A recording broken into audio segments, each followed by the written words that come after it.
হাই friends, মই আয়ুষ ৰং চেনেলত সম্প্ৰচাৰিত হৈ থকা সূৰুযমুখী ধাৰাবাহিকখনৰ আজিৰ খণ্ডটো চাবলৈ বহুত বেছি ভাল লাগিব, কিয়নো যোৱাটো খণ্ডত পৰি আৰু শেৱালিয়ে টিভিত নিউজ চাই আছিল আৰু মানুহবিলাকে যে ট্ৰেডিঙত টকা থৈছিল আৰু সেই টকাবিলাক যে বেলেগে খালে, এতিয়া যে ৰৌ বৰালে সকলো ফচিব বুলি কোৱা কথাখিনি ৰত্নই শুনি আছিল।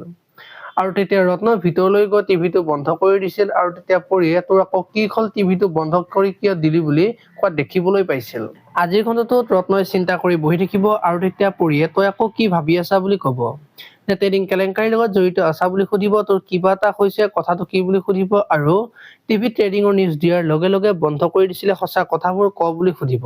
এতিয়া বাৰু ৰত্নই সঁচা কথাবোৰ কবনে দেখিবলৈ পাব আজিৰ খণ্ডটোত। এইফালে আকৌ অনুস্মিতা আজি ঘৰলৈ গৈ সোণদাই মোক মিছাকৈ কিয় শেৱালিক ভাল পাওঁ বুলি কোৱা কথাটো চিন্তা কৰি থাকিব।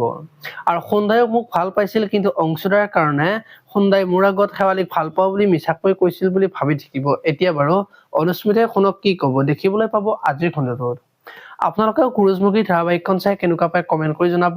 আৰু যদি আপোনালোকে এতিয়ালৈকে চেনেলটো ছাবস্ক্ৰাইব কৰা নাই, তেতিয়াহ'লে চেনেলটো ছাবস্ক্ৰাইব কৰি ভিডিঅ'টোত এটা লাইক কৰি দিব। ধন্যবাদ।